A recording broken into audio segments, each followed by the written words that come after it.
aire de polyèdre décomposable, la théorie 12.3.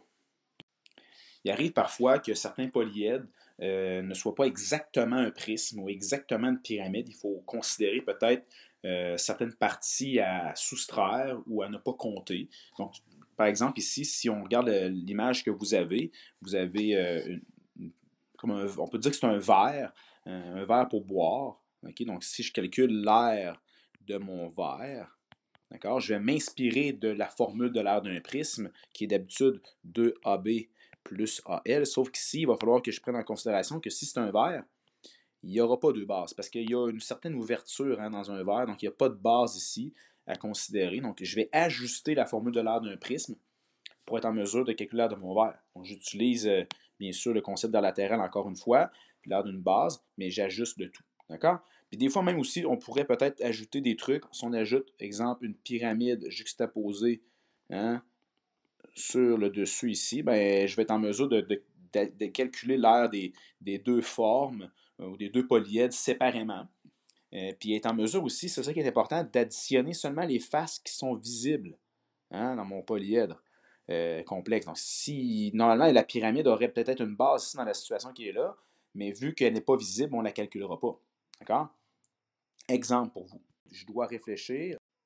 Donc, la page, je crois, 10 de votre document, donc l'activité 3, solide décomposable. Donc, vous avez ici un prisme à base hexagonale surmonté d'une pyramide à base hexagonale. Donc là, on voit que ça, ça arrive directement un par-dessus l'autre. Donc, la base du prisme, c'est la base de la pyramide, etc. Donc, il y a des mesures qui vont se retrouver dans l'un puis dans l'autre. Si j'ai à calculer l'aire de ça et m'assurer de calculer juste les faces visibles, d'accord?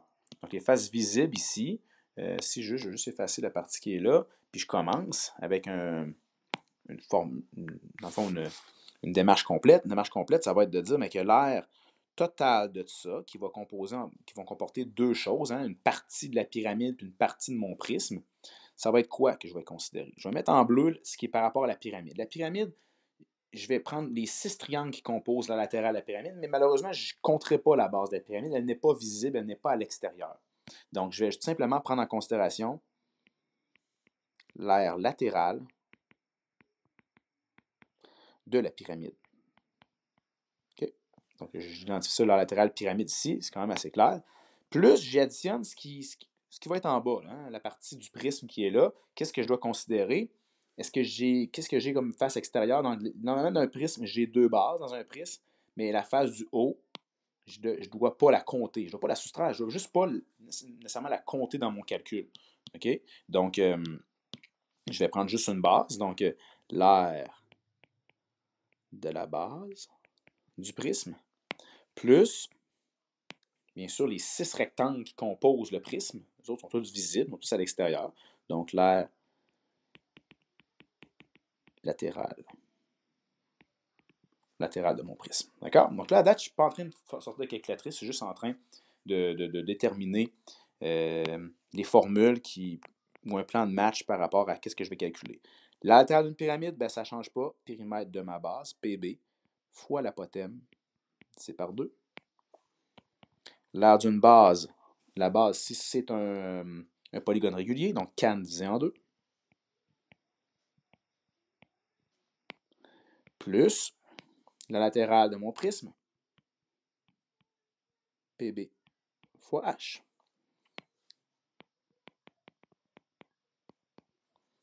Donc, le périmètre de ma base, la base de la pyramide, comment je sais pour savoir c'est quoi les mesures ici, mais c'est les mêmes mesures en passant que mon prisme. Donc, c'est 5 fois 6, ce qui fait ici un total de 30 pour le périmètre. L'apothème, je l'ai ici. Il faut prendre l'apothème de la pyramide qui est 12. De tout divisé par 2. Plus le côté de ma base, c'est 5. L'apothème ici, l'apothème de la base, ici de l'hexagone, c'est 4,3. Il ne faut pas se mélanger. Le autre côté, c'est 6. De tout divisé par 2. Et après ça, pour le périmètre de la base de l'hexagone, du prisme hexagonal, c'est le même périmètre que la pyramide. On l'a dit tantôt, donc c'est 30. Je vais garder les mêmes couleurs pour être structuré. Vous n'êtes pas obligé de mettre des couleurs à vous, mais moi, c'est juste pour être plus visuel. Fois la hauteur, j'ai la hauteur ici de mon prisme, qui est ici. comme ça. Je calcule, là, à partir de maintenant, je sors ma calculatrice. Je ne fais pas un gros calcul, mais des sous-calculs. Je me rends compte que 30 fois 12 divisé par 2, ça fait 180. 30 fois 12 par 12, ça fait 180, c'est bien ça, j'ai recalculé. 5 fois 4,6 fois 6 divisé par 2, ça fait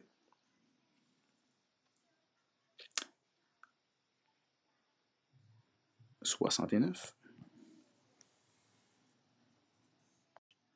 Désolé, petite erreur, hein, c'est pour ça qu'il faut bien valider. Ça me donne plutôt 64,5 plus 30 fois 7, ça fait 210. Donc, je suis capable de valider chacune de mes étapes ici. Là, ça donne bel et bien 180, 64,5 et 210. Pour un total de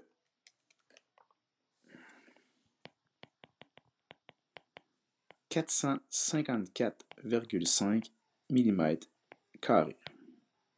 Donc, la structure de comment je l'ai faite est importante. Ici, j'ai juste additionné les faces visibles. Il y aurait pu peut-être... je ne calcule pas l'aire d'une pyramide au complet, puis du prisme au complet, puis soustraire ce qui n'est pas visible, mais je vais juste calculer ce que j'ai besoin. C'est beaucoup plus rapide. Quelqu'un aurait pu le faire de façon détachée, hein, calculer la latérale d'une pyramide séparée, la base séparée, la latérale du prisme séparé, puis l'additionner à la fin. Mais la structure proposée ici, que tu dois te pratiquer à faire, t'impose en fait une meilleure structure, puis tu vas arriver pas mal plus à tes réponses, des réponses précises en faisant quelque chose comme ça.